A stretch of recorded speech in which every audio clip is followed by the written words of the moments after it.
तीसरे दिन में आप सभी का बहुत बहुत स्वागत है। और हमने कल बहुत ही विशेष टॉपिक्स पर बहुत अच्छी अच्छी बातें समझी थी। और हमारा मेन कल का जो थीम था वो था ड्रामा। ये ड्रामा सा बना हुआ है और इसमें कैसे हम पार्ट बजाने आते हैं। यहाँ पर अदृश्य एक्टर जो है वो यहाँ आता है पार्ट बजाने के लिए। और ये बना बनाया जैसे ड्रामा है यहाँ पर। और इस ड्रामा में जो कुछ भी दिखाई देता है हमें, टेबल चेयर फैन लोग दिखाई देते हैं, एनिमल्स दिखाई देते हैं। ये जो कुछ भी हमको यहाँ दिखाई देता है ये सब कुछ जैसे एक स्टेज के लिए सामग्री है। जब हम कोई ड्रामा देखने जाते हैं या रामलीला देखते हैं स्टेज पर, तो हमें स्पष्ट दिखाई देता है कि कैसे सब एक्टर्स अपना अपना कॉस्ट्यूम पहने हुए हैं। और उस कॉस्ट्यूम के जस्ट पीछे वो अदृश्य एक्टर्स मौजूद हैं। और वो अदृश्य एक्टर्स ही हैं जो सारा पार्ट बजाते हैं। जैसे ऊंट और हाथी का एग्जाम्पल कल लिया था, उसमें हमने देखा था कि कैसे रॉनी और अलग अलग एक्टर्स होते हैं वो कॉस्ट्यूम पहन के पार्ट बजाते हैं। लेकिन उनका अपना खुद का घर होता है, अपना परिवार होता है, और उनकी अपनी एक दुनिया होती है। इस दुनिया में वो रहते हैं लेकिन थोड़े समय के लिए आते हैं पार्ट बजाने स्टेज पर। फिर हमने कल देखा था कि पारस बुद्धि और पत्थर बुद्धि किसको कहा जाता है। तो पारस बुद्धि वो सूक्ष्म बुद्धि होती है, वो दिव्य बुद्धि होती है, वो विशाल बुद्धि होती है जो बड़ा नक्शा देखती है।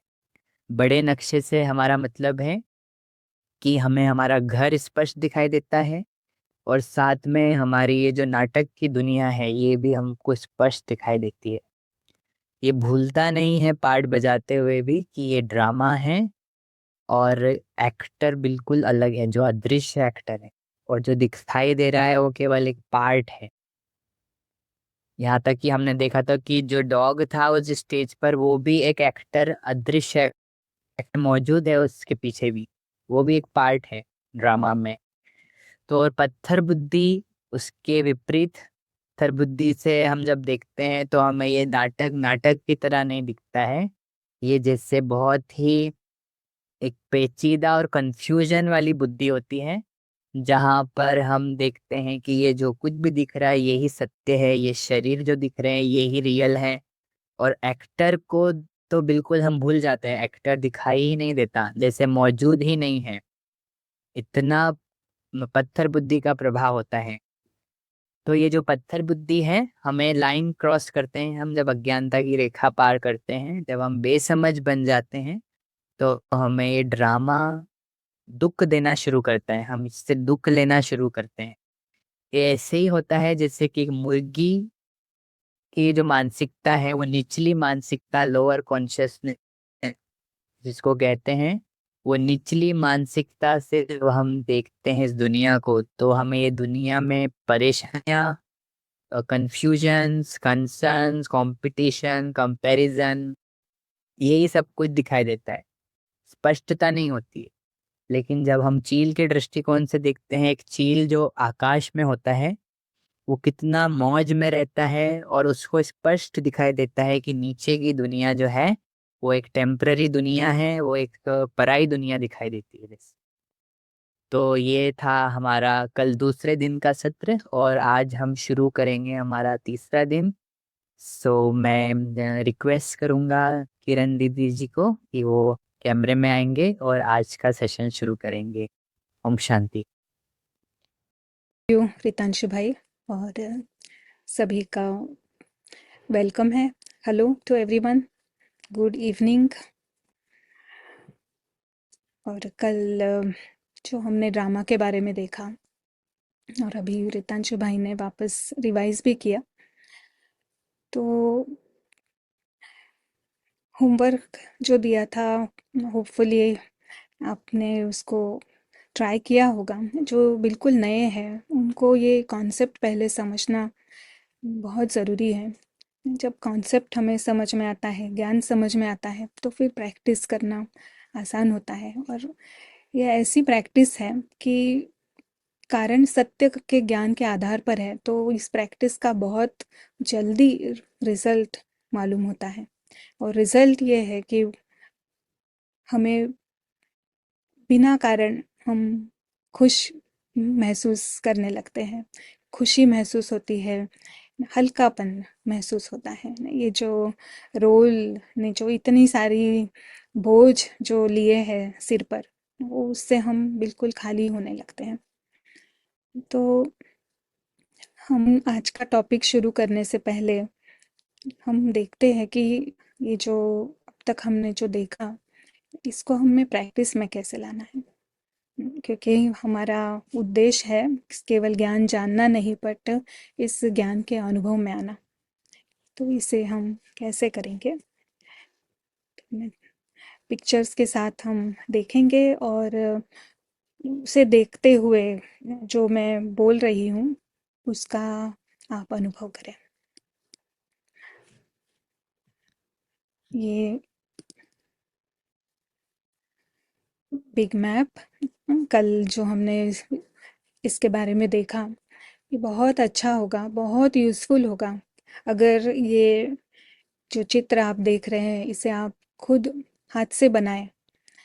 आप कंप्यूटर के आधार से भी बना सकते हैं, या इसका चित्र इमेज पिक्चर भी ले सकते हैं, और ऐसी जगह पे रखें घर पे कि जहाँ आपका ध्यान जाता हो ना। जैसे आपका वर्क ऑफिस है, वो टेबल है, तो वहाँ उसके सामने रखें, फ्रिज पे रखें। जिस कमरे में आप बहुत ज़्यादा समय बिताते हैं, ड्राइंग रूम में रखें। क्योंकि जब भी हम इसे देखते हैं तो अदृश्य आत्मा जागेगी। क्योंकि बाय डिफ़ॉल्ट हम पत्थर बुद्धि में ही होते हैं। बाय डिफ़ॉल्ट ना ये ड्रामा ही सच लगता है। ना अभी भी इस समय क्या हमको अवेयरनेस है कि ये जो ज़ूम कॉल भी है, ये भी एक ड्रामा का पार्ट है। जो चित्र दिख रहे हैं ये सारा ही स्टेज के ऊपर है ना। नाटक के अंदर नाटक चल रहा है ना, सारा सारा नाटक है। और इसके पीछे जो आत्माएं हैं वो तो परम धाम की है, मेहमान है यहाँ पर। तो ये चित्र बहुत बेनिफिशियल है, और चलते फिरते हम इसकी प्रैक्टिस कर सकते हैं। बट हम थोड़ा समय, 1 घंटे में 1 मिनट 2 मिनट, या फिर सुबह उठ के इमिजिएटली उठने के बाद हम इसके लिए स्पेशल टाइम निकालें। स्पेशल टाइम निकाल कर इसके ऊपर 5 10 15 मिनट इसका अभ्यास करें। तो ये कैसे कर सकते हैं? फर्स्ट स्टेप, जो बिल्कुल नए हैं योग के अभ्यास के लिए, और योग यानी याद नहीं, योग शब्द ये थोड़ा हैवी लगता है, बट परमात्मा हमें कहता है कि अ, अगर चिकन को ईगल बनना है, बनना नहीं है, वो ऑलरेडी ईगल है ही। उसे केवल याद करना है कि वो ईगल है। और ईगल यानी उसको अनुभव कैसे होगा? ईगल यानी क्या? ईगल बनकर रहना, ये है याद ना, अपने आप को याद दिलाना। तो हम कोई स्पेशल पॉस्चर नहीं है, ऐसे ही हम कंफर्टेबली बैठते हैं, एकदम ज़्यादा कंफर्टेबल नहीं, पर हमारा सिर ऊंचा हो और रिलैक्स्ड, एकदम रिलैक्स होकर बैठे, सांस भी रिलैक्स ले।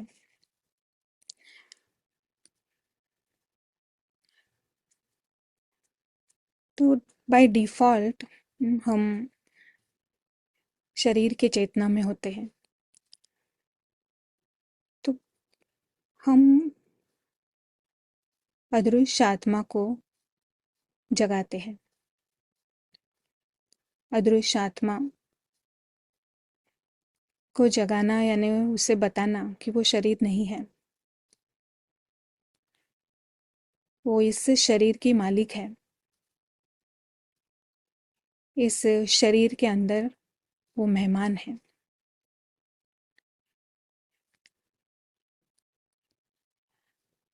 नेक्स्ट स्टेप, जब अदृश्य आत्मा जागती है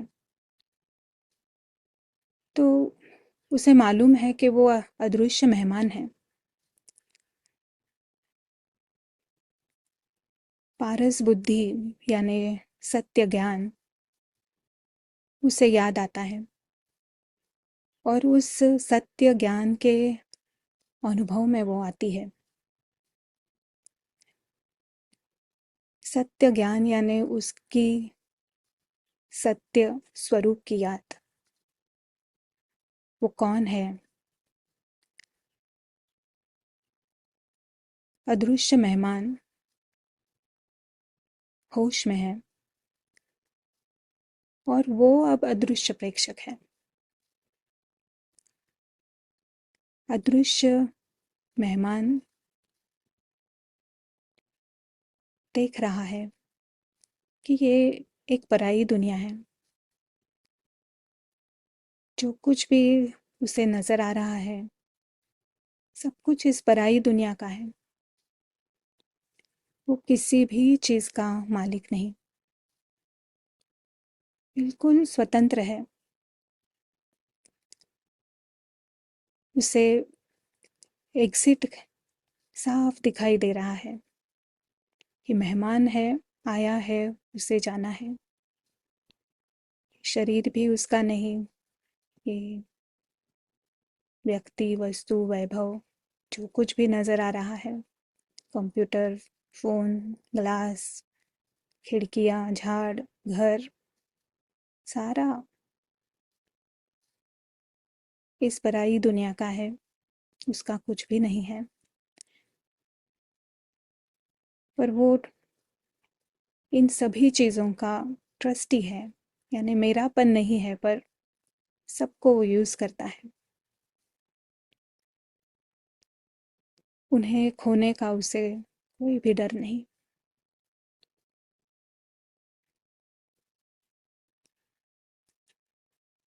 अदृश्य मेहमान अपने आप को एक ड्रामा में देखता है। उसे महसूस होता है, उसे मालूम है कि यहाँ एक नाटक चल रहा है और इस नाटक में उसे एक रोल मिला है। वो एक रोल है। उस रोल से भी कोई ममत्व नहीं। वो अदृश्य एक्टर है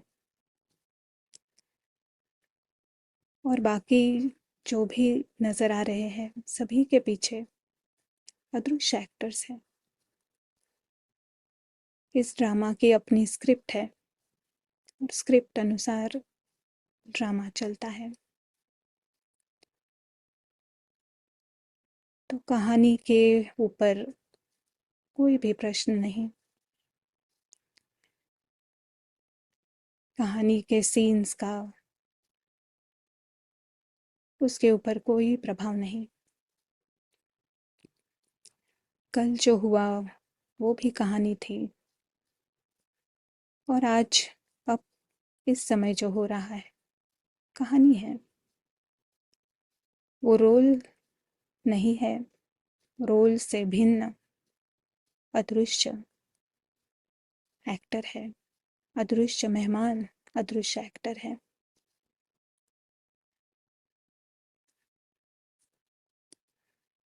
और उसे याद है वो परम धाम का रहने वाला यहाँ इस स्टेज पर केवल एक्टिंग करने के लिए आया। मेहमान एक्टर है पर अपने घर वो एक सेकंड में पहुंच सकता है। वो थिएटर उसका घर नहीं है। थिएटर वाली डॉल्स उसका परिवार नहीं है, बट उसके पीछे की जो आत्माएं हैं, अदृश्य सितारे, वो उसका सच्चा परिवार। और उन्हें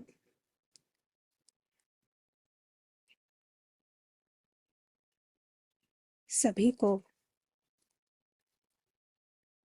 अपने घर की याद दिलाना, ये उस अदृश्य सितारे का मोस्ट इम्पॉर्टेंट कार्य है। वो अपने घर में जहाँ गोल्डन रेड लाइट, प्रकाश ही प्रकाश, अपना अटेंशन वहाँ शिफ्ट करता है। अटेंशन देना यानी मन बुद्धि से ज्ञान के आधार पर उसका अनुभव करना। ये कोई विजुअलाइजेशन नहीं है, इमेजिनेशन नहीं है,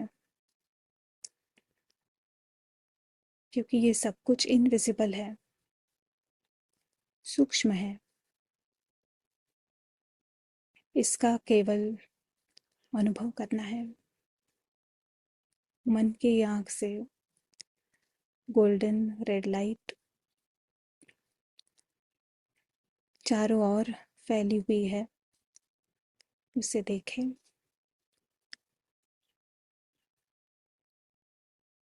उसका घर टाइमलेस है, चेंजलेस है, एंडलेस है,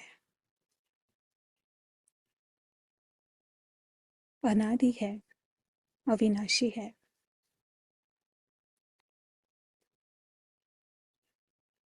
और इस घर में उसका परिवार है, उसका पिता है, स्वयं परमात्मा, सभी का एक दूसरे से प्रेम का नाता है, निस्वार्थ प्रेम। सभी समान है। ड्रामा में रोल के आधार पर विविधता है, पर अपने घर में सब एक समान, सभी शांत स्वरूप, प्रेम स्वरूप आत्माएं। अदृश्य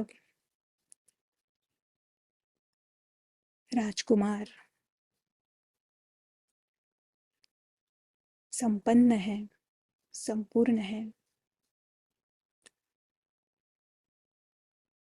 पूरी तरह से सुरक्षित है।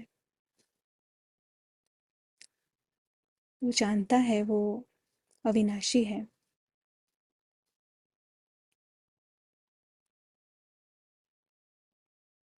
वो कभी भी मृत्यु को पा नहीं सकता। सभी हानि से परे है।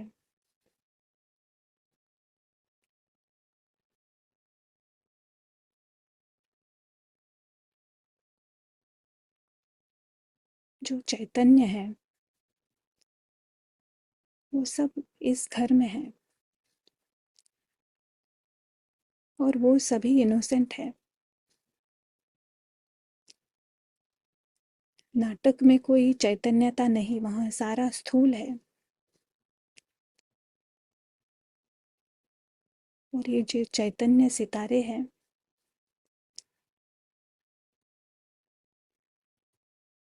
ये सभी innocent, child like, God like personality है।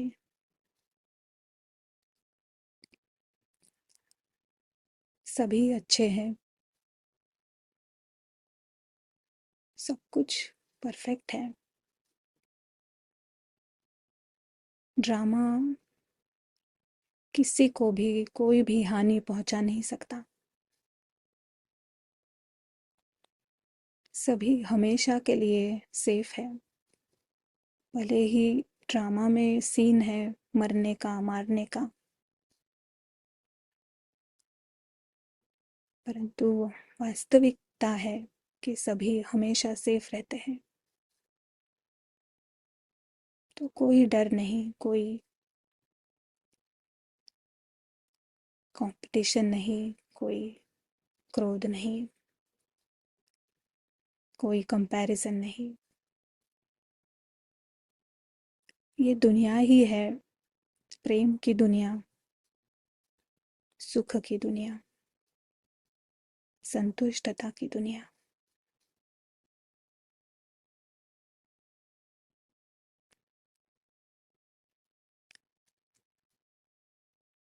ऐसे संपन्नता का, भरपूरता का अनुभव करके अदृश्य एक्टर, अदृश्य मेहमान, अदृश्य राजकुमार वापस इस ड्रामा की दुनिया में आता है, पर भूलता नहीं है कि वो कौन है।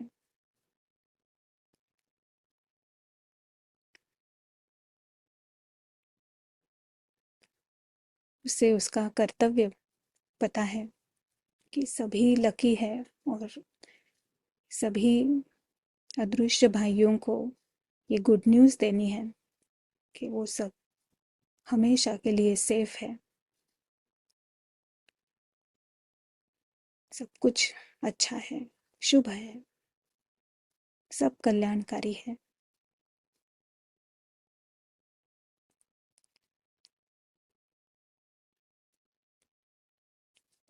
शांति।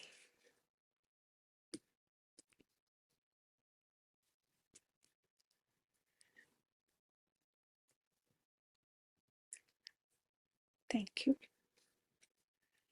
तो इस प्रकार से जब आत्मा भरपूरता का अनुभव करती है तो वो अनुभव उसके साथ चलता है।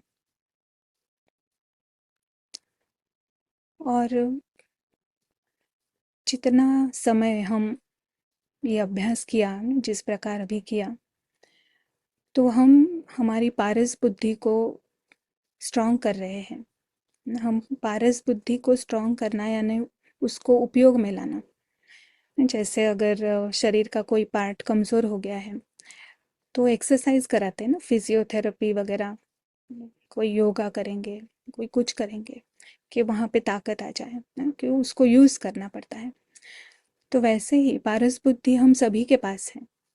सार पारस बुद्धि हमारे जीन्स में है, आत्मा के पास है ही, बट बहुत समय से, लंबे समय से हमने उसका इस्तेमाल नहीं किया। पत्थर बुद्धि को यूज़ कर करके वो इतनी स्ट्रांग बन गई कि पारस बुद्धि अभी है नहीं, इट इज़ ऑलमोस्ट सेम हो गया है। पर जितना हम उसका इस्तेमाल करेंगे ना, जितनी हम प्रैक्टिस में आएंगे, इसको पारस बुद्धि से इस नाटक को देखेंगे, अपने आप को देखेंगे, उतना वो पावरफुल होती जाती है, स्ट्रांग होती जाती है। और फिर परमधाम का अनुभव करना, हमारे स्वयं का अनुभव करना, वो इतना हमारे लिए आसान हो जाता है। तो ये जो जर्नी है, तो इसमें अभी ऐसा मुझे समझ में आया कि एक्चुअल में जो मेहनत है, वो मेहनत है इस ड्रामा से बाहर निकलने की। जैसे ही हम ड्रामा से बाहर निकलते हैं तो वो परमधाम है ही ना, उसका अनुभव वो गारंटीड है। या तो हम ड्रामा में हैं, या तो हम परमधाम का अनुभव कर रहे हैं। या तो पत्थर बुद्धि चल रही है, या तो फिर पारस बुद्धि, 100% पारस बुद्धि। जब हम प्रैक्टिस करते हैं अभी, तो पत्थर पारस दोनों मिक्स होता है, पर जब उसमें का पत्थरपना कंप्लीटली शिफ्ट हो जाएगा, ख़त्म हो जाएगा, तो आत्मा के लिए उसका नेचुरल जो नेचर है, उसका नेचुरल घर, सत्य घर और सत्य वो, उसका अनुभव करना, ये उसका जैसे जन्म सिद्ध अधिकार है, वो है ही वो।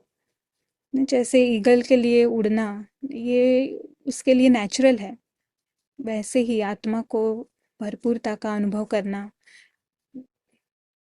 संपन्नता का अनुभव करना, सब कुछ परफेक्ट है, इसका अनुभव करना है, उसके लिए नेचुरल है। कोई भी विकारों का उसे अंश भी नहीं बचेगा। ये उसका नेचुरल नेचर है। सुख, शांति, प्रेम उसका नेचुरल नेचर है। तो मेहनत है इस ड्रामा से बाहर निकलने की। तो आज हम जो टॉपिक देख रहे हैं वो बहुत इम्पोर्टेंट टॉपिक है, जिससे बाबा कहता है देह अभिमान, देह अभिमान, देह भान। लौकिक में इसको कहते हैं ईगो, या इंग्लिश में कहते हैं बॉडी कॉन्शियसनेस। तो ये देह भान, देह अभिमान क्या है, ये समझना बहुत इम्पॉर्टेंट है। देह अभिमान से भी ज़्यादा शब्द जो बेटर है वो है body consciousness. Body consciousness, ego या फॉल्स आइडेंटिटीज। ईगो यानी जो हम नहीं है वो हम खुद को समझ रहे हैं। फॉल्स आइडेंटिटीज यानी झूठी आइडेंटिटी, यानी झूठा मैं। इसे एक हिंदी में एक शब्द है, उसे कहते हैं तादात्म्यता। तादात्म्यता यानी जो हम नहीं है वो हमें इतना हम कन्विंस हो गए हैं कि हम वही हैं। तो एक जोक की कहानी सुनाती हूँ, इससे में भी सम आइडिया आएगा। एक व्यक्ति था और वो नाटक कलाकार था। तो उसे शिवाजी का पार्ट मिला और उसने कई शोज किए शिवाजी के।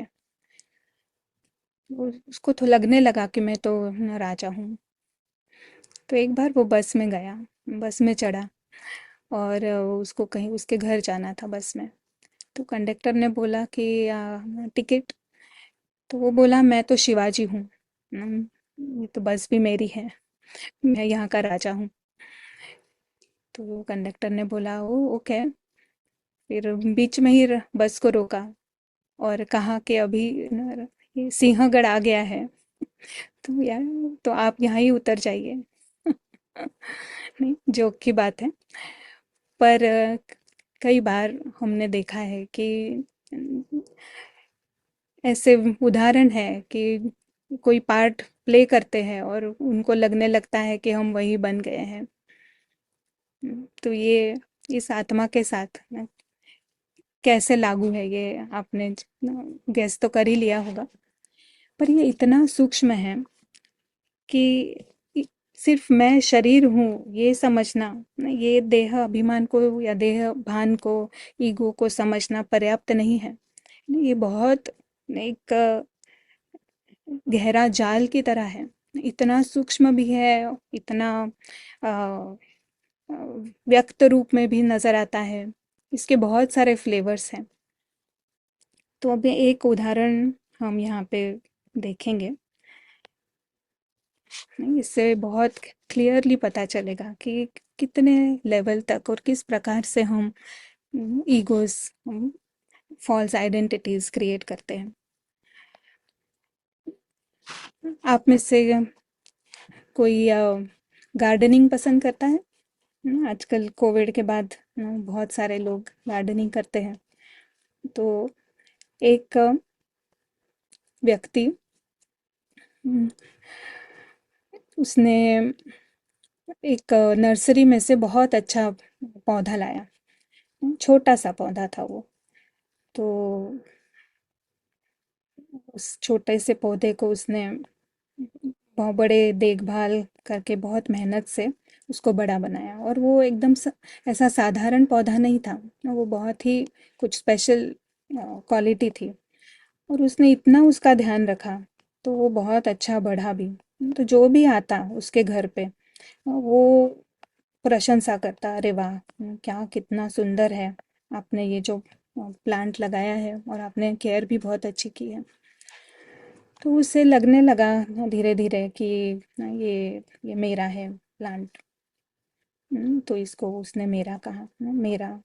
मेरा ब्यूटीफुल प्लांट, इसको ऐसा वो समझने लगी। फिर धीरे धीरे उसे लगने लगा कि अरे वाह ना, सभी इसकी तारीफ करते हैं ना। तो उसने उसको बहुत अच्छे गमले में ट्रांसफ़र किया, जैसे उसके घर पे जो कुछ भी कलर कॉम्बिनेशन है उससे उसको मैच हो जाए। और ऐसी जगह पे रखा कि जैसे ही कोई आएगा तो उस वो ज़रूर उसे देखेगा, और जो भी आएगा तो वो चाहती है अंदर से कि ना कोई प्रशंसा करे इस झाड़ की, और उसको मिलती गई प्रशंसा। एक दिन कोई आया और उसने कहा कि अरे ये ऐसा पेड़ तो मैंने कहीं देखा है और किसी के यहाँ, और ये आपका पेड़ है अच्छा है, बट उसका पेड़ तो अभी अभी उसने 3-4 महीने पहले लाया है और तो बहुत बड़ा हो गया, और उसको तो फूल भी आ रहे हैं, बहुत ही सुंदर है उसका पेड़। तो इसको इस व्यक्ति को एक बिल्कुल पसंद नहीं आया, एकदम लगा कि ये ये कैसा, ये खराब आदमी है, इसको वापस कभी भी मैं बुलाने वाली नहीं हूँ। हाँ, तो क्या हुआ यहाँ पे, उस आदमी ने तो इस पेड़ के लिए कुछ कहा, पर उस व्यक्ति को ना, उसका नाम लेते हैं सुशीला। हाँ, सुशीला को क्यों बुरा लगा? उसकी फ्रेंड ने तो पौधे की बारे में कुछ कहा था, पर सुशीला को क्यों बुरा लगा? सुशीला के बारे में तो कुछ कहा नहीं था, बट बुरा लगा सुशीला को, क्योंकि इसमें ये बहुत सूक्ष्म बात है कि ये जो मेरा जो था वो अब मैं बदल गया। वो कह नहीं रही है कि मैं पौधा हूँ, बट उसके सबकॉन्शियस माइंड में जैसे ये पौधा उसका एक पार्ट बन गया है। हाँ, आपको बात समझ में आई? नहीं तो सिर्फ हम इतनी सारी चीज़ें हैं, नहीं हर चीज़ को हम मेरा नहीं कहते हैं, बट कोई बहुत अच्छी चीज़ है उसको हम मेरा कहते हैं। और अगर उसका कोई अपमान करता है और अगर मुझे वो खराब लगा, या फिर उसकी कोई तारीफ करता है तो मुझे लगा कि मेरी ही तारीफ हो रही है, तो हम कहते हैं उसे कि हमने फॉल्स आइडेंटिटी बना ली है, और उसे हम स्मॉल आई में डिनोट कर रहे हैं। तो ऐसी फॉल्स आइडेंटिटीज हमारे इस सफ़र में इस अदृश्य राजकुमार ने बहुत सारी बनाई हैं। आप बता सकते हैं कि क्या-क्या फॉल्स आइडेंटिटीज बनाई हैं? ये उसका घर, अदृश्य राजकुमार का है, वो अति सुंदर राजकुमार, उसके पास सब कुछ है, और यहाँ पे आया है नीचे इस ड्रामा की दुनिया में।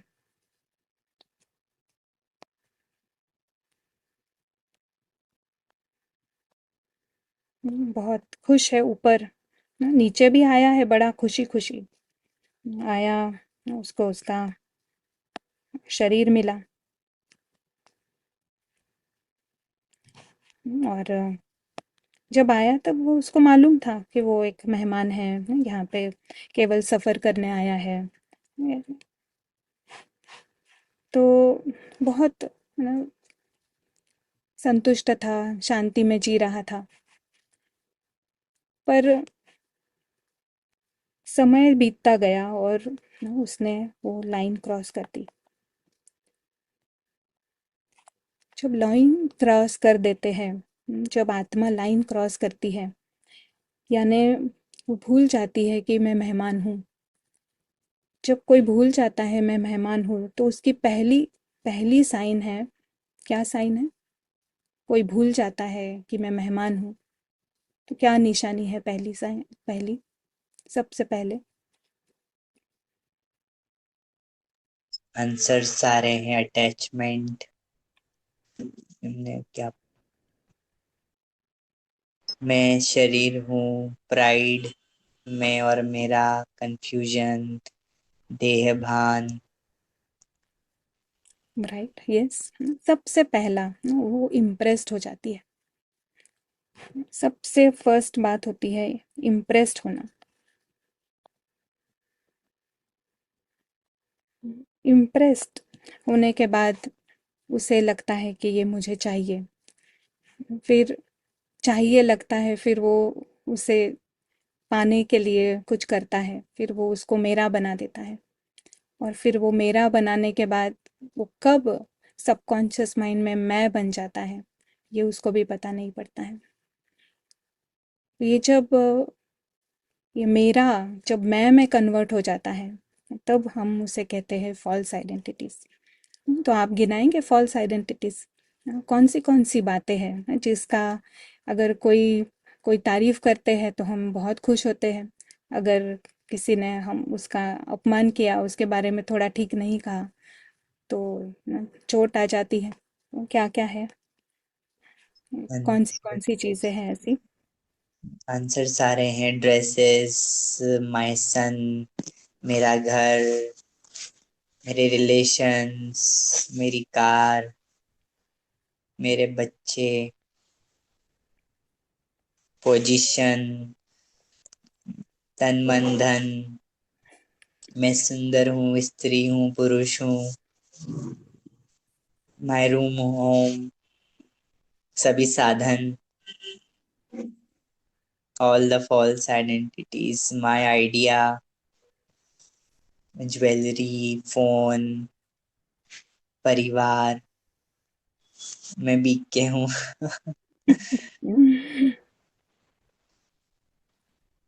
जो कुछ हूँ मैं ही तो हूँ, मेरा पुरुषार्थ। या वेरी गुड, बहुत अच्छी लिस्ट बनी है। Very nice. तो ये जो जो आपने कहा बिल्कुल सही है। और इतने फास्ट आंसर्स दिए हैं, यानी हम पूरा हम यकीन करते हैं, हमें पता है, हम मानते हैं कि ये सारी फॉल्स आइडेंटिटीज हमारे पास है। तो ये सब ये स्मॉल आइज, अनेक अनेक स्मॉल आइज और भी है, जिसको हम कह सकते हैं ना देश के ऊपर फॉल्स आइडेंटिटी।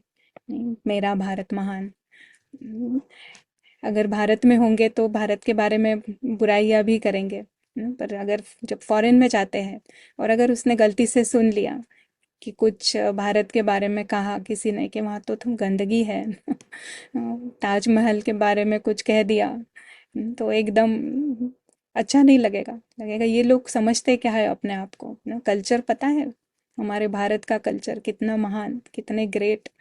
नहीं, ये तो फैमिली के साथ भी नहीं रहते हैं, नहीं ऐसे अलग अलग बातें ना, जिससे हमें अभिमान है ना, वो हम सुनाते हैं अपने आप को ही और खुश करते हैं कि हम ग्रेट है।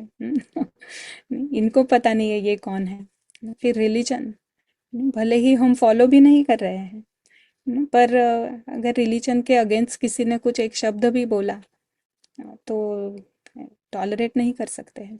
युद्ध भी हो रहे हैं उसकी वजह से ही, रिलीजन की वजह से। और किसी ने पैसा बोला, नहीं पैसा ये बहुत, रुपीस, डॉलर्स, ये बहुत बड़ा फॉल्स आइडेंटिटी है। नहीं ये अगर बहुत पैसा है तो लगेगा मैं कितनी ग्रेट, अगर नहीं है तो नहीं नहीं मैं इतनी ठीक नहीं हूँ, नहीं मेरे लोग क्या सोचते होंगे, हमारे मेरे पास तो पैसा नहीं, मैं गरीब हूँ, मैं लो लो सेल्फ एस्टीम। फिर बुद्धि का भी एक फॉल्स आइडेंटिटी होती है, मैं बहुत बुद्धिमान है कोई, तो लगता है कि मेरी आइडियाज़ ही बेस्ट है, मेरे जैसा अ, विचार कोई कर नहीं सकता है सब। और क्या होगा उसकी, और एक निशानी है जब हम फॉल्स आइडेंटिटी में होते हैं, तो सामने वाला हमें कम नजर आता है। तो अगर किसी के पास कम बुद्धि है तो लगेगा कि नहीं ये नहीं, ये तो बहुत साधारण है, ऑर्डिनरी है ना, ऐसे अंदर ही अंदर हम दूसरों को जज करते हैं। है खुद की ही फॉल्स आइडेंटिटी, पर पता नहीं है उसे कि ये मेरी फॉल्स आइडेंटिटी है, पर दूसरों को जज कर रहे हैं। और अपनी कलाएं, नहीं, स्किल्स, कोई अगर खाना बहुत अच्छा बनाता है तो उसको बिल्कुल एक्सपेक्टेड है उसको कि जो भी उसका खाना खाएगा वो उसकी तारीफ करेगा ही। गलती से अगर तारीफ करना भूल गया कोई तो पूरा दिन अपसेट हो जाएगा, नहीं, ऐसा लगेगा ओ माय गॉड कितना काम किया आज, थक गए। पर अगर तारीफ मिल जाती तो वो खुशी के कारण सारी थकान भाग जाती, नहीं, फिर शाम के लिए भी खाना बनाने के लिए तैयार हो जाते हैं। नहीं तो ऐसे ये फॉल्स आइडेंटिटीज हमारे ऊपर राज करती है। रितांशु भाई, और भी कोई फॉल्स आइडेंटिटीज है जो आपको याद आ रही है? या सम कमेंट्स कि मेरी knowledge, I am very intelligent, सुंदरता के आधार पर। राइट, या ये सारी ही फॉल्स आइडेंटिटीज। और सत्य आइडेंटिटी क्या है हमारी? सत्य आइडेंटिटी है जस्ट वन, आत्मा, जिसे हम कहेंगे अदृश्य राजकुमार। अदृश्य राजकुमार जो अदृश्य मेहमान है, अदृश्य एक्टर है, अदृश्य मुसाफिर है। इतना, और वो उसका क्या है, उसका स्वरूप क्या है? छोटा सा बिंदु जो आंखों से दिखाई भी नहीं देता है। ऐसा, इस ऐसी उसकी सच्ची आइडेंटिटी है। और अगर हम देखते हैं नीचे जो ये फॉल्स आइडेंटिटीज जो हमने देखी, वो तो उससे कंप्लीटली डिफरेंट है। नहीं, वो बिंदु जो नज़र भी नहीं आता, जिसके जिसके जो अनुभव है वो इतने ऊंचे हैं, और खुद की पहचान वो भूल गया, इसीलिए उसने अनेकानेक आइडेंटिटीज बना दी है। और ये आइडेंटिटीज बनाने में प्रॉब्लम क्या है? ये आइडेंटिटीज उसने बनाई है ना, हमारा फर्स्ट फर्स्ट जो सेशन हमने किया था, किसमें बनाई है उसने आइडेंटिटीज? या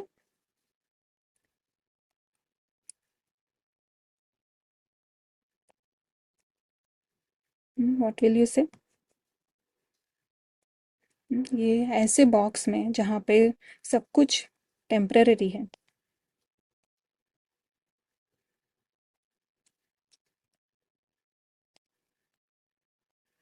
सब कुछ टेम्पररी है, सब कुछ अंत होना ही है, और ये कभी भी हो सकता है, अनप्रेडिक्टेबल। ऐसी ऐसी दुनिया में उसने अपनी आइडेंटिटी बनाई है, एक नहीं अनेक आइडेंटिटीज बनाई है। तो वो हमेशा डरा हुआ रहता है, हमेशा इनसिक्योर रहता है, हमेशा के लिए इनसिक्योरिटी, हमेशा के लिए कोई ना कोई चिंता, हमेशा के लिए कुछ ना कुछ अंदर कमेंट्री चलती रहती है। वो शांति नहीं है उसके पास।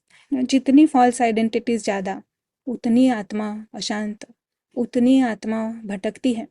और ये फॉल्स आइडेंटिटीज, ये जो ईगो है, वो हमेशा भूखा होता है, वो कभी भी सेटिस्फाई नहीं होगा।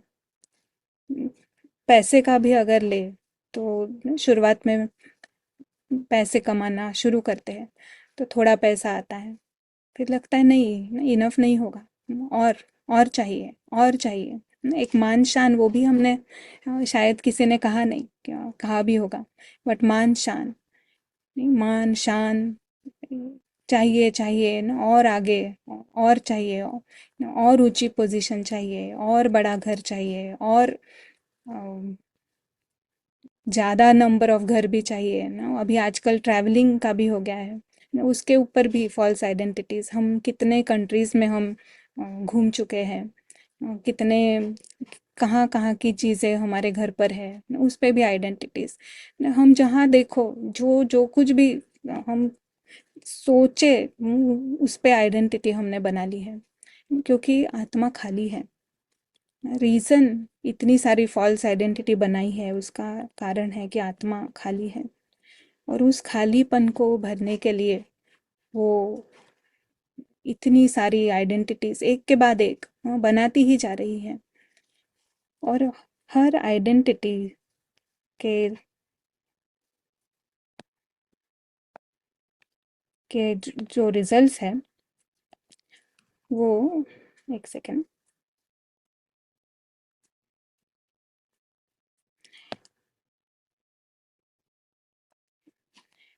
हर आइडेंटिटी हर आइडेंटिटी से उसे भिखारी पना महसूस कराती है, उसे विक्टिम बनाती है, उसे गुलाम बनाती है।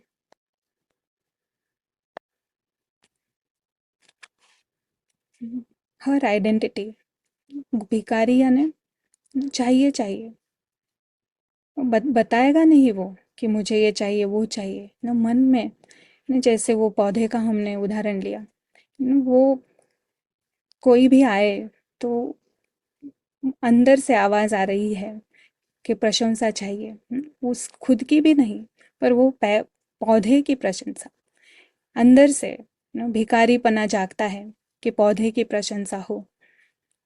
अगर पौधे की प्रशंसा नहीं की ना, तो एकदम विक्टिम मेंटालिटी कि ये मैं बेचारी, मैंने इतनी मेहनत की, और ये कोई देख भी नहीं रहा है इसकी तरफ। या फिर गुलाम गुलाम यानी अगर उसने अपमान कर दिया, अपमान नहीं पर कुछ थोड़ा ठीक से बोला नहीं उस पेड़ के बारे में, तो गुलाम यानी हम, उसने अच्छा कहा तो हम खुश, उसने अच्छा नहीं कहा तो हम नाखुश, दुखी, चिंतित। तो ये एक फॉल्स आइडेंटिटी ने इतना हैवॉक आत्मा के अंदर किया है। तो आप इमेजिन करें हम कितने सारे फॉल्स आइडेंटिटीज के साथ जी रहे हैं, जो हमने अभी सुनी और वॉटेवर जो भी देखी, उससे भी अनेक अनेक सूक्ष्म सूक्ष्म फॉल्स आइडेंटिटीज के साथ हम जी रहे हैं। और हर फॉल्स आइडेंटिटी हमें इनमें से कोई ना कोई मनोवृत्ति की तरफ, उसी में हमको रखता है। और अगर आप देखेंगे, भिखारी, विक्टिम, विक्टिम यानी बेचारा, गुलाम, ये एक लोएस्ट स्टैंडर्ड ऑफ लिविंग है, लोएस्ट क्वालिटी ऑफ लाइफ। कोई भी नहीं चाहता है कि हम भिखारी हो, हम विक्टिम हो, हम गुलाम हो। पर इन फॉल्स आइडेंटिटी के कारण हम अभी जो अनुभव कर रही है आत्मा, उसे लोएस्ट अनुभव हो रहे हैं। और उसका कारण ये है, ये ये मनोवृत्तियाँ, भिखारीपना, victim, slave mentality, orphan. Actual में हम ऑर्फन की भी, ऑर्फन यानी जिसका कोई नहीं है न, इसलिए सब तरफ प्रेम मांग रहे हैं, इससे भी प्रेम चाहिए, उससे भी प्रेम चाहिए, क्योंकि आत्मा भूल गई ना वो है कौन, उसका सच्चा परिवार, उसका पिता, ये सब उसे याद नहीं है। तो यहाँ ऑर्फन बनकर घूम रही है, प्रेम चाहती है ना, कोई मुझे, कोई स्माइल कर दे मुझे देखकर, कोई मेरे साथ प्रेम से दो बातें करे, कोई मेरी बात सुने, इस प्रकार का अंदर से अपेक्षाएं, बहुत सारी अपेक्षाएं, अपेक्षाओं से भरा है ये जीवन। और हम समझते हैं कि ये सब कुछ बिल्कुल नेचुरल है, नहीं, हम तो अधिकारी है ये सब के, ऐसा अंदर उसे लगता है कि मैं जो कर रही हूँ वो राइट ही है। सो यू नो आप अब समझ सकते हैं कि एक फॉल्स आइडेंटिटी ना हमें अगर इतना इस तरह का कि फीलिंग में ला सकती है, ऐसे अनुभव करा सकती है, तो इतनी सारी आइडेंटिटीज के साथ हम एक्चुअल में जी कैसे रहे हैं? नहीं, बहुत ही सोचने की बात है ना, कैसे हम जी रहे हैं?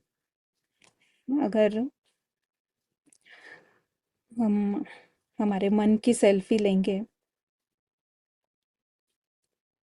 तो पता है किस प्रकार दिखेगी? ये है हमारे मन की सेल्फी, ये है मन, और उसके अंदर सब सब फॉल्स आइडेंटिटीज से हम भरे हुए हैं। फॉल्स आइडेंटिटीज जिसको हम ईगोस भी कहते हैं, जिसको हम देह अभिमान भी कहते हैं। इवन मैं मेल हूँ, मैं फीमेल हूँ, नहीं, ये भी एक फॉल्स आइडेंटिटी है। अपने शरीर के ऊपर मेरा साइज क्या है, मेरी हाइट क्या है, मेरा कलर क्या है, ये सारा फॉल्स आइडेंटिटीज। क्योंकि क्यों फॉल्स आइडेंटिटीज? क्योंकि सत्य आइडेंटिटी है वो है जस्ट अ पॉइंट, अदृश्य राजकुमार, ये है उसकी सत्य आइडेंटिटी। और वो सत्य आइडेंटिटी को भूलने के कारण उसने अपने मन में अनेक इमेजेस बना ली है अपने स्वयं की, अनेकानेक इमेजेस स्वयं की बनाई है, और एक भी सत्य नहीं है। और सत्य नहीं है वो तो छोड़ो, but because of all this उन्हें उसे ये इस तरह के अनुभव हो रहे हैं, सारे विकारों का अनुभव उसकी जड़ है ये फॉल्स आइडेंटिटीज। हमने फर्स्ट इसमें सेशन में देखा था, नहीं, सारे तनाव, दुख, चिंता, डिप्रेशन, ईर्ष्या, इवन वो जो जो सीज जो हमने देखे, चिकन के सीज, वो भी ये फॉल्स आइडेंटिटीज उसका रूट कॉज है। और अ, अब हमारा लक्ष्य है कि उस ईगल का अनुभव करना, या एक्चुअल में हमारा लक्ष्य है उस अदृश्य राजकुमार का अनुभव करना। और अदृश्य राजकुमार का जीवन यानी कैसा? अदृश्य राजकुमार का जीवन यानी संपन्नता, संपूर्णता, भरपूरता, हर हर लेवल की भरपूरता। शांति भी है, प्रेम भी है, उसके पास संतुष्टता भी है, आनंद, सुख, हर तरह से भरपूर, कंप्लीट सिक्योरिटी। ये है अदृश्य राजकुमार के अनुभव। ये है जब हम सत्य आय में होते हैं तो ये अनुभव आत्मा करती है, और यही उसके नेचुरल अनुभव है। और इसके एक पूरे अपोजिट अभी हम इस तरह के अनुभव कर रहे हैं। नहीं, यहाँ पे सारे विकारों को भी हमें गिनना चाहिए, सारे विकार, काम, क्रोध, लोभ, मोह, अहंकार, सबकी जड़ है फॉल्स आइडेंटिटीज। अगर अब हम देखते हैं तो पता चलता है कि कितना गंभीर प्रॉब्लम है फॉल्स आइडेंटिटीज। केवल मैं शरीर हूँ, मैं आत्म शरीर नहीं हूँ, मैं आत्मा हूँ, ये इतना इतना सिंपल नहीं है ये। हमारे मुरलियों में बाबा कहता है कि देह अभिमान को छोड़ो, पर ये देह अभिमान केवल एक शब्द नहीं है। देह अभिमान जो बाबा कहता है इसे छोड़ो, उसके पीछे का कारण बड़ा गंभीर है।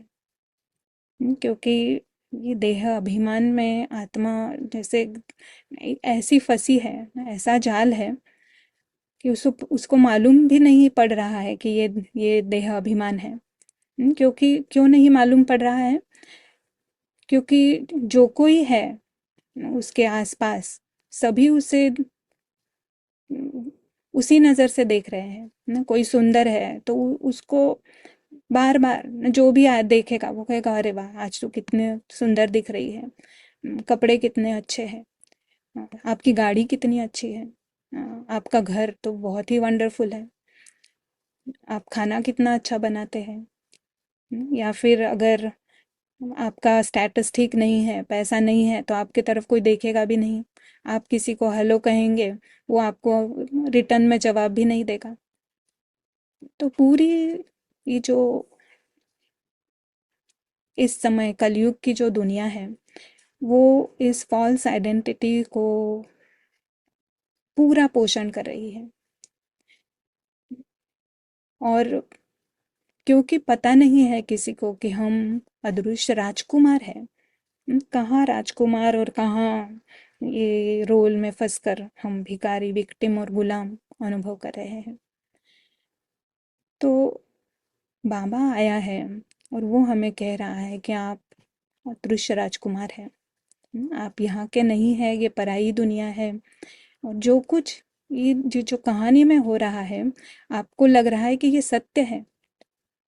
तो अब जो हमने हमने कल जो देखा, पारस बुद्धि से जो हम देख रहे हैं, तो हम हमें पता चलता है कि ये जो फॉल्स आइडेंटिटीज है, ये एक्चुअल में हमने कहानी के आधार पर क्रिएट की है। आप फर्क समझ रहे हैं? एक है कि ओके मैं शरीर हूँ, पर ये कहानी के अंदर मुझे ये रोल मिला। ये कहानी के अंदर ये जो कोई कुछ भी सीन्स है, जो कुछ भी स्क्रिप्ट है, तो स्क्रिप्ट अनुसार जो कुछ हो रहा है, मैं समझ रही हूँ कि मैं यही हूँ। तो ये जो फॉल्स आइडेंटिटीज है, ये है कहानी के आधार पर क्रिएट हुई हुई। कहानी में अपने आप को, खुद को रोल समझना, और फिर वो रोल के अंदर इतना डूब जाना कि मैं रोल ही हूँ। ये या मैं किरण ही हूँ, वो दूसरी कोई पहचान बिल्कुल याद ही नहीं है ना। ये होने के कारण ना, ये अनेक अनेक फॉल्स आइडेंटिटीज को जन्म मिला है। तो अब इतनी फॉल्स आइडेंटिटीज हैं, तो अभी इसको कैसे निकालेंगे ना? जो अभी हमने कहा कि ये सेल्फी जो हमने अभी देखी, इतने सारे फॉल्स आइडेंटिटीज, और वो जो सच्ची आइडेंटिटी है वो एक कोने में जाके बैठी है ना। ऐसा नहीं है कि वो पूरी तरह से मर गई है। एक है छोटा सा वो दिया टिमटिमा रहा है। वो अदृश्य आत्मा वाला दिया टिमटिमा रहा है। पर ये फॉल्स आइडेंटिटीज ऐसे राजा बनकर बैठे हैं कि उसको, उसकी आवाज उसको खुद को भी नहीं सुनाई देती है। ऐसी ना दशा हो गई है। तो अब अगर मुझे ईगल बनना है, तो ईगल ईगल कैसे नजर आएगा?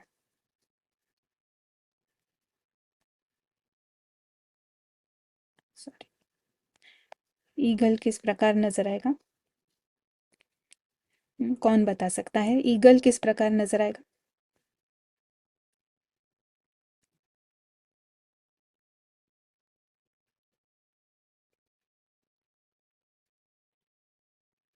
ईगल की सेल्फी, ईगल के मन की सेल्फी, अदृश्य राजकुमार के मन की सेल्फी किस प्रकार नजर आएगी?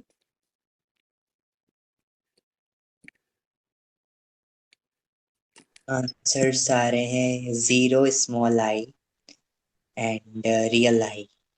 Yes, very good, only one आई। Very good. तो सिर्फ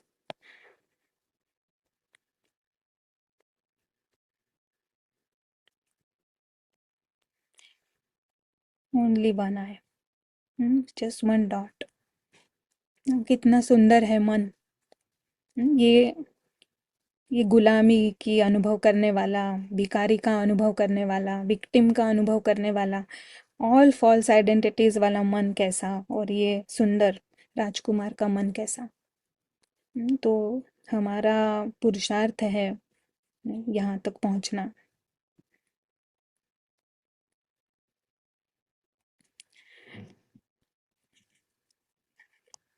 तो यहाँ तक पहुँचना, तो दो दो बातें करनी है हमें। एक है जो हमने मेडिटेशन के प्रैक्टिस में किया ना, एक्चुअली उसे हम मेडिटेशन भी नहीं कहना है हमें, हमने याद, अपने आप को याद किया, अपने आप को मैं कौन हूँ इस अनुभव में लाया, उसमें उस अनुभव को इमर्ज किया बार बार, जितनी बार भी हम करते हैं। तो ये जो ट्रू आइडेंटिटी है हमारी, वो बढ़ती जाती है। आत्मा होश में आने लगती है, उसकी पारस बुद्धि पावरफुल होने लगती है, स्ट्रांग होने लगती है। और उससे बेहोशी में रहने का जो पूरा टाइम जो बेहोश रहती थी, वो बेहोशी का टाइम अब उसका कम कम होने लगता है। हम पूरी तरह से एकदम नहीं जागते हैं जस्ट बिकॉज मुझे नॉलेज समझ में आ गई और मैं जाग गई, ऐसा नहीं होता है। इस नॉलेज का अभ्यास करना ज़रूरी है, पारस बुद्धि को स्ट्रांग करना ज़रूरी है। तो जितने भी मिनट सेकेंड्स हम इस अभ्यास में आते हैं, पारस बुद्धि से जब हम देखते हैं इस नाटक को नाटक की तरह, कि अदृश्य राजकुमार देख रहा है इस नाटक को, अदृश्य एक्टर देख रहा है नाटक को, वो रोल नहीं है। जितना इसके प्रैक्टिस में हम आते हैं, उपराम होने का अभ्यास करते हैं, उतना ये उसकी जो ट्रू आइडेंटिटी है, वो राजकुमार के आइडेंटिटी यानी उस राजकुमार के अनुभव, वो बढ़ने लगते हैं। और एट द सेम टाइम जब हम ये फॉल्स आइडेंटिटीज को भी जानते हैं, नहीं इसकी इसको गहराई से समझते हैं ना, स्पष्टता से इसे देख सकते हैं कि ये फॉल्स आइडेंटिटी है। अगर वो कैसे पता चलेगा ना, किसी भी टाइम अगर आपको बुरा लगा, यानी गारंटीड कोई ना कोई फॉल्स आइडेंटिटी है, उसके कारण ये आत्मा को बुरा महसूस हुआ है। पहले हम क्या करते थे, किसी और को दोषी करते थे ना, इसकी वजह से ना, इसकी वजह से मुझे बुरा लगा, ये ऐसा हमेशा ही ऐसे ही करते हैं, इसलिए मुझे दुख पहुंचता है, इसीलिए मैं चिंतित रहती हूँ।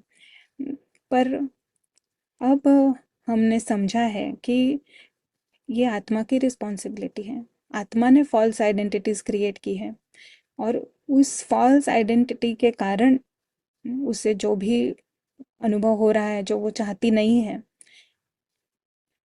तो उस फॉल्स आइडेंटिटी को केवल देखना ही इनफ है, उससे 50% हम उसमें से मुक्त हो जाते हैं ना। जैसे कि अगर पता चला कि वो प्लांट की उसने तारीफ नहीं की इसलिए मुझे बुरा लगा, तो स्ट्रेट कनेक्शन दिखाई देता है कि वो प्लांट के ऊपर मैंने आइडेंटिटी क्रिएट की है।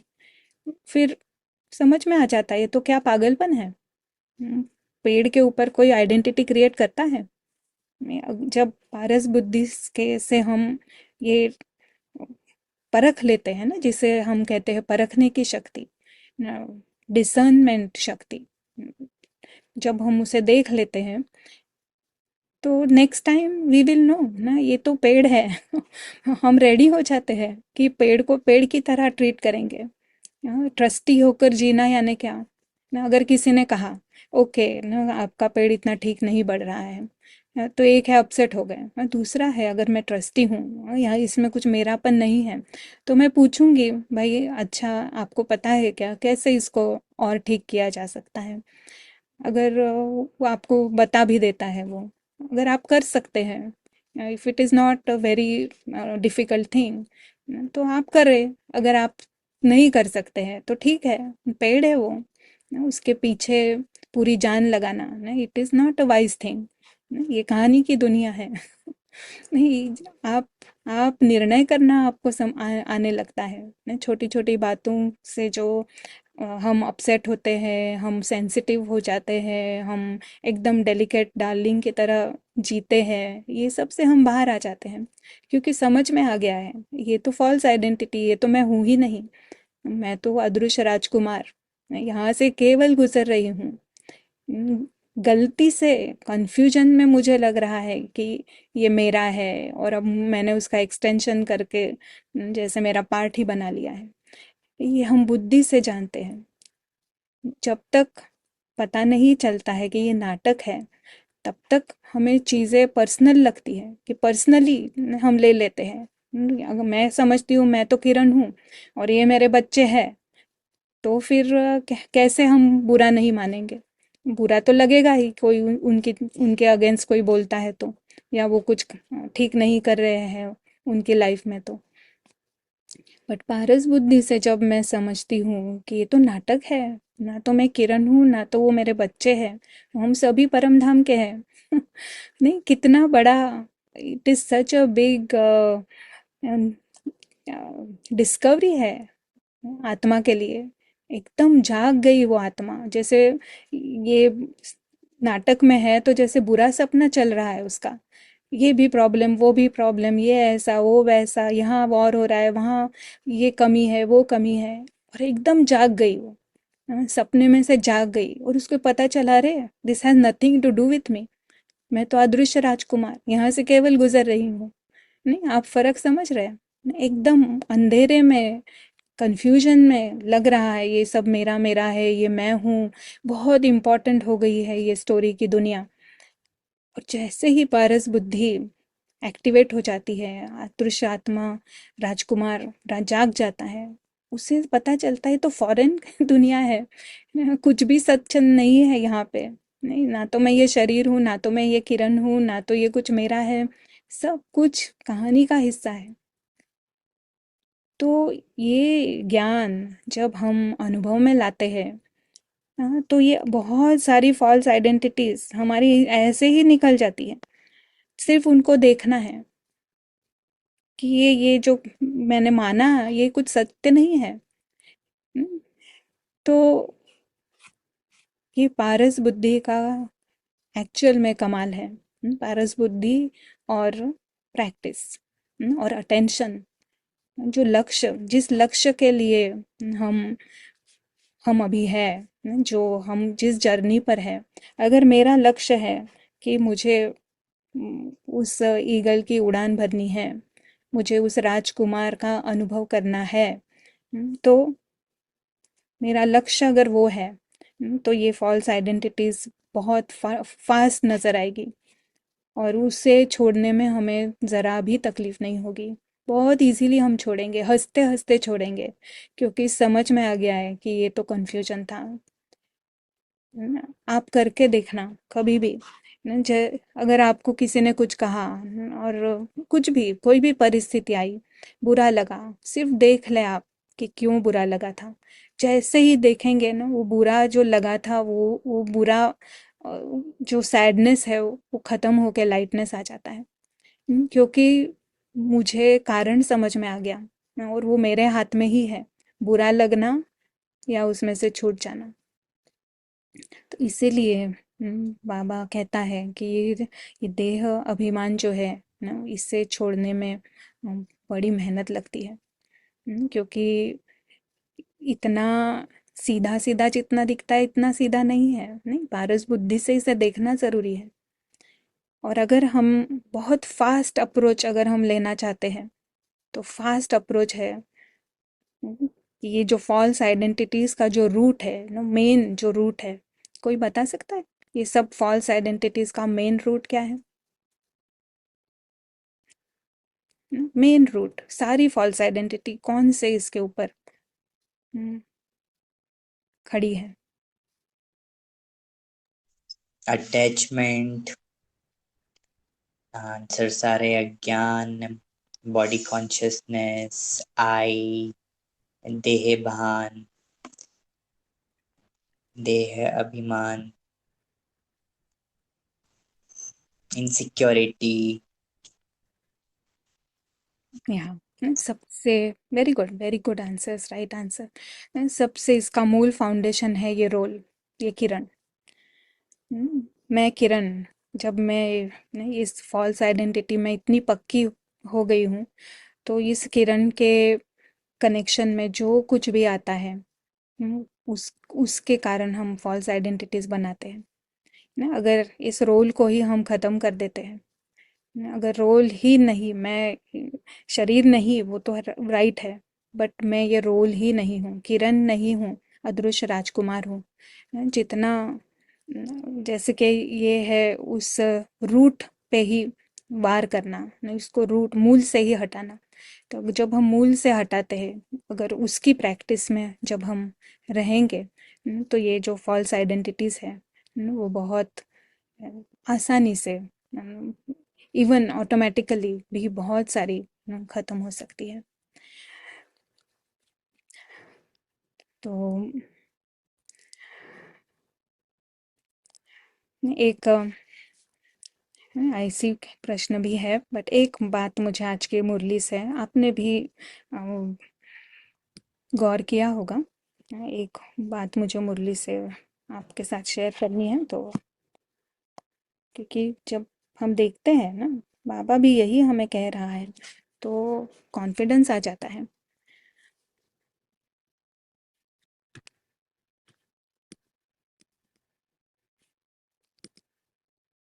हाँ, इसमें ये किस तरह से हम फॉल्स आइडेंटिटी में आते हैं, इसका एक फ्लोर चार्ट टाइप दिया है। तो इट्स जस्ट थोड़ी क्लैरिटी आएगी इससे। जब हम आते हैं फर्स्ट टाइम, जब इस रंगमंच पर आते हैं, तो नेचुरली हमें मेहमान और मुसाफिर होने का अवेयरनेस होता है, हमें पता होता है। तो मेहमान की वृत्ति होगी ना, सब अच्छा है, वेरी गुड, वेरी नाइस, सबके लिए सम्मान, आनंद, थैंक्स।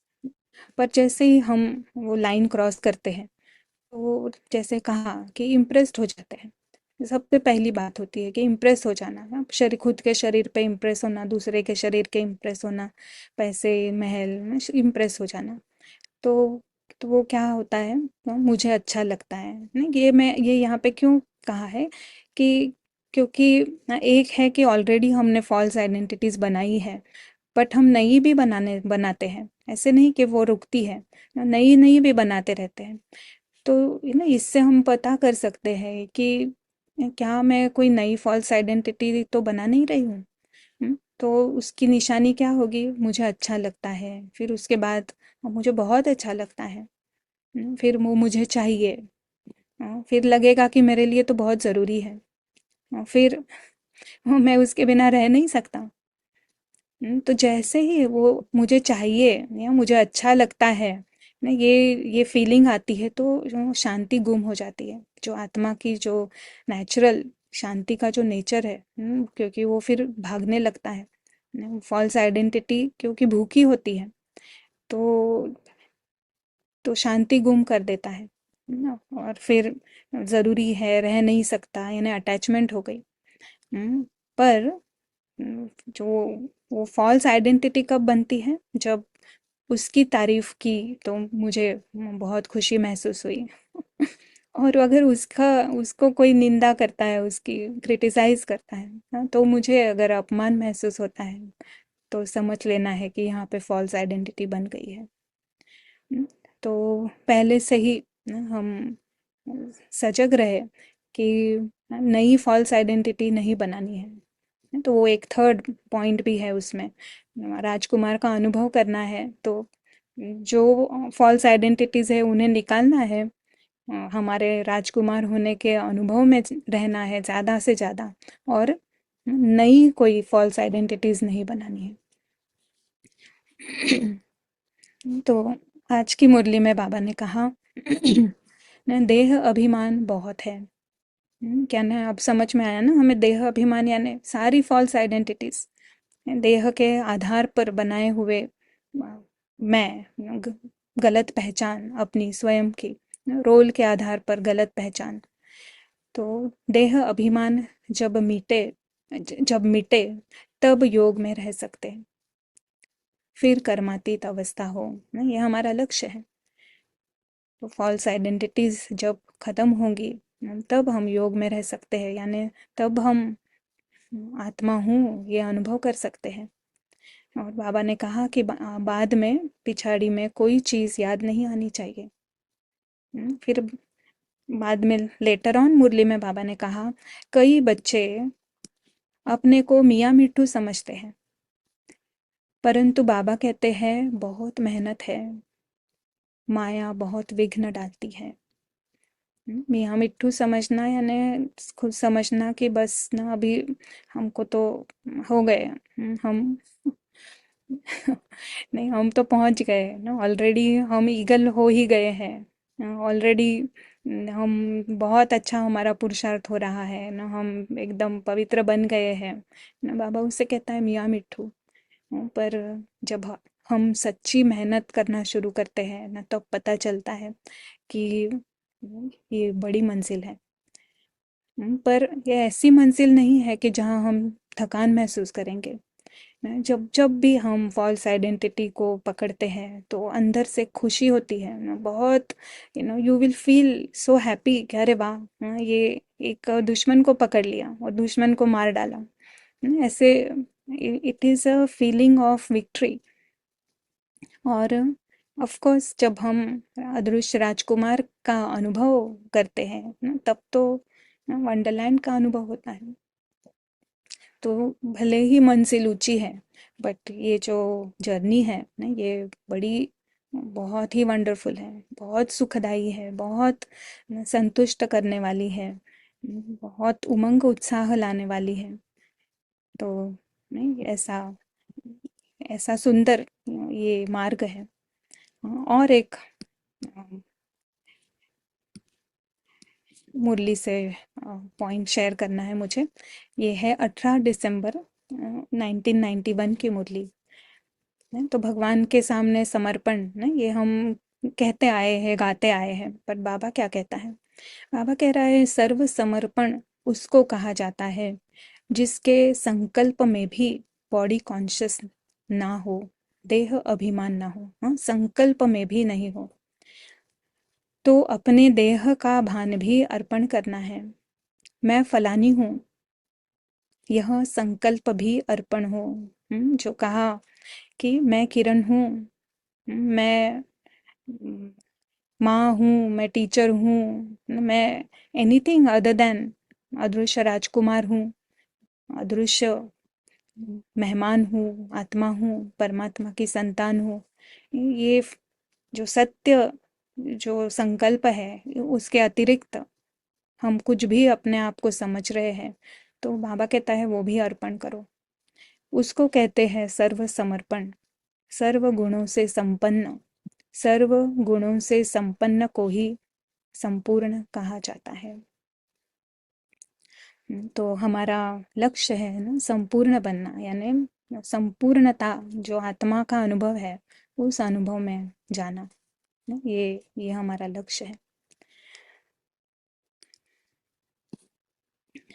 तो नहीं, isn't it so beautiful? नहीं, एक बार नहीं, जब तक हमें समझ में नहीं आता है तब तक अ, ऐसे क्लाउडी होता है सब। नहीं, पर जब समझ में आता है ना, तब तब पुरुषार्थ करने में ना बहुत मज़ा है। सो ये फॉल्स आइडेंटिटीज क्या है, ये जब मुझे पता चला संजीवनी से ना 2021 में, तो इतनी अंदर से खुशी हुई, इतनी खुशी हुई कि इट वाज लाइक वाह, इतना इतने दिन देह अभिमान का अर्थ ही नहीं पता चला। पर अब समझ में आता है कि देह अभिमान यानी क्या। हम्म, झूठी पहचान स्वयं की, और सत्य पहचान है अदृश्य राजकुमार। तो हम प्रतीक भाई को वेलकम करते हैं। प्रतीक भाई, आपसे भी सुनेंगे। थैंक यू दीदी, बहुत ही अच्छा लग रहा था जब ये सुन रहे थे। और फॉल्स आइडेंटिटी की जो बात करते हैं वो पता तो है कि बहुत ऊंची उड़ान है, पता भी है कि क्या महसूस होने वाला है, लेकिन जो विधि है वो शायद पता नहीं थी। इस चक्कर में जिस पहचान के साथ इस राह पे आगे बढ़े थे वो सही नहीं थी, और सही ना होने के कारण मेहनत ज्यादा थी और उसकी प्राप्ति जो थी वो शायद कम हो रही थी। और एक एग्जाम्पल आता है कि अम, बिजली का जो तार होता है उसके ऊपर से जब वो प्लास्टिक निकालते हैं तभी करंट जुड़ता है, करंट पास हो पाता है। तो यहाँ पे ये जो अंडरस्टैंडिंग थी फॉल्स आइडेंटिटी की, ये कभी इस मामले में गए ही नहीं, इस डायरेक्शन में शायद जा ही नहीं पाए। और देह अभिमान एक शब्द जब बॉडी कॉन्शियसनेस ये सुनते थे तो लगता था कि हाँ बिल्कुल आत्मा अलग है और शरीर अलग है। उसमें वो जैसे कि एक रट गया था। और किसी को बताते भी थे तो बहुत इजीली वो बात कि हाँ तुम आत्मा हो, ये शरीर है और गाड़ी है। लेकिन पॉइंट ये है कि रोल और उसके साथ जुड़ी हुई ये जो अलग अलग पहचाने हैं, ये किस किस रूप में बाहर आ रही थी, ये कभी ऑब्जर्व नहीं कर पा रहे थे। और जब वो डायग्राम आता है जैसा आप बता रहे थे, उसमें अलग अलग आईज होते हैं, उसकी लेबलिंग चालू होती है, तब समझ में आता है कि वास्तव में जब बोल भी रहे हैं तो भी वो शब्द आइडेंटिटी के ही निकल रहे हैं, अलग अलग आइडेंटिटीज के निकल रहे हैं। और तब मुरली भी समझ में आई कि वो जिसकी आइडेंटिटी केवल एक है, जब वो बात कर रहा है तो वो क्या एक्चुअली में फील कर पा रहा है। उसके फीलिंग्स में ड्रामा का कोई पार्ट भी नहीं है। और वो हमको भी जब देख रहा है तो हमको भी बिना किसी फॉल्स आइडेंटिटी के देख रहा है। हम उसको जब समझने की कोशिश कर रहे हैं तो शायद कोई आइडेंटिटी बाहर उभर के आ जा रही है, अपने हिसाब से इंटरप्रेट कर रहे हैं। पर वो जब एक्नॉलेज कर रहा है, देख रहा है, तो वो एकदम अपनी जो ओरिजिनल आइडेंटिटी है उसमें बात कर रहा है। तो बहुत ही अच्छा। और थैंक यू। थैंक यू प्रतीक भाई। हम कोई प्रश्न लेंगे, थोड़ा समय बाकी है। जी। अगर इससे आज के इससे रिलेटेड है तो हम ले सकते जी, किसी को कोई प्रश्न है तो वो चैट बॉक्स में लिख सकते हैं।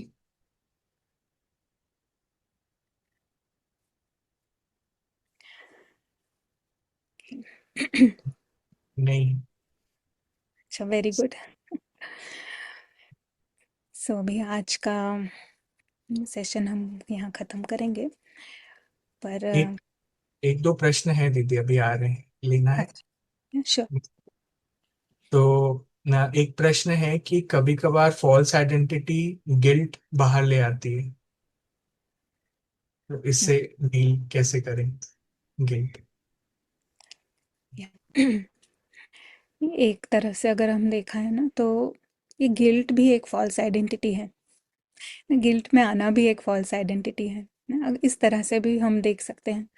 ये हम इस ड्रामा के अंदर अपने आप को परफेक्ट समझते हैं, इस रोल को हमें लगता है कि ये रोल परफेक्ट हो, पर ये एक रोल है, कहानी है, कहानी के अनुसार चल रहा है।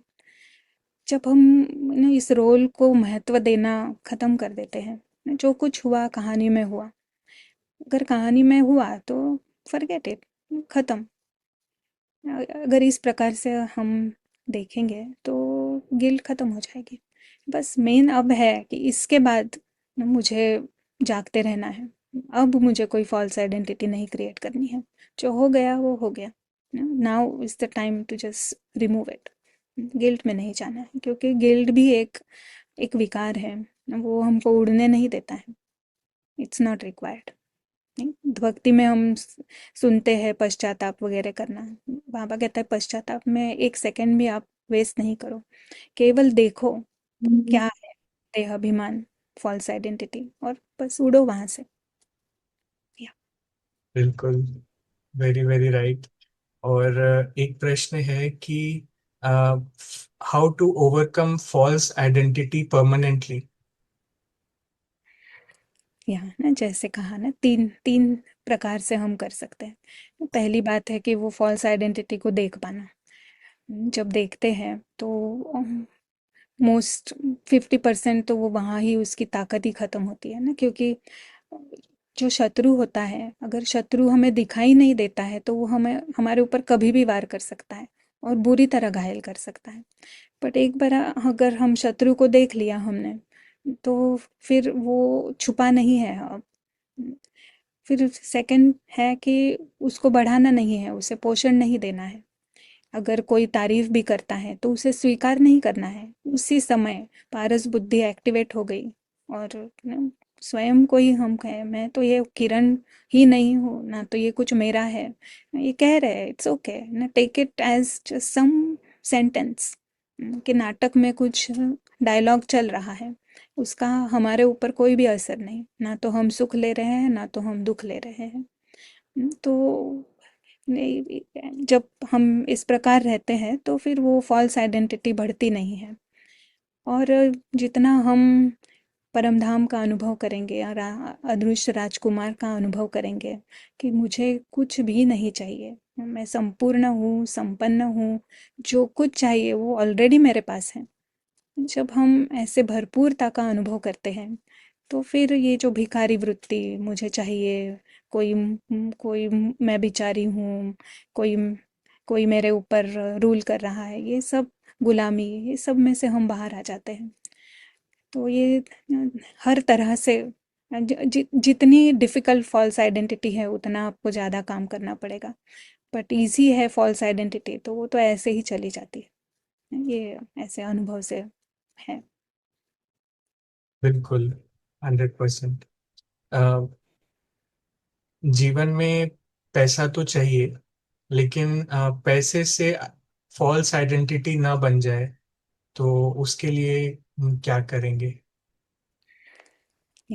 जैसे फर्स्ट सेशन हमारा ना, फर्स्ट लेसन, मेहमान है हम। आप मामा के घर गए और मामा आपका बहुत रिच है, तो आप रिच तो नहीं हो गए ना, मामा आपका रिच है। नहीं, क्योंकि वो पैसा आपका नहीं है। ऐसे ही नाटक में जो कुछ है ये सारा ही स्टेज की सामग्री है। आपको रिच पर्सन का रोल मिला है, इसका मतलब ऐसे नहीं कि आप रिच हो गए, आप ऑलरेडी रिच हैं। ये पैसे से आप रिच नहीं होते हैं, पैसे से एक्चुअली में खाली होते हैं। पर जो अदृश्य राजकुमार है वो ऑलरेडी रिच है, उसे ये पैसे की ज़रूरत नहीं है। नहीं, ये केवल नाटक हम प्ले कर रहे हैं, नहीं, ये एक मनोरंजन है। इस प्रकार से जब देखते हैं तो फिर उसका कोई अभिमान नहीं आता है, ट्रस्टी है हम। जी। अ, कुछ क्वेश्चंस और हैं दीदी, बाद में ले सकते हैं या अभी आई लेना ठीक? थिंक अभी टाइम यस। ओवर हो गया। यस, तो क्या करेंगे हम कल के दिन? आज तो आपकी रात हो गई है, तो देखने हैं फॉल्स आइडेंटिटीज ना एकदम हम ब्रीद करते हैं सा फॉल्स आइडेंटिटीज में। हाँ, पर निराश नहीं होना है, गिल्ट में वगैरह भी नहीं जाना है, बट केवल देखना है। और जैसे ही हम देखेंगे और उसमें उससे सुख नहीं लेंगे, अपमान नहीं लेंगे, दुख नहीं लेंगे, तो उड़ सकते हैं।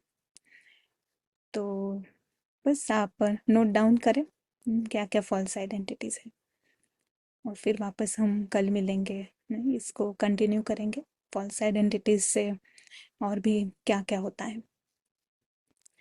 Okay, thank you.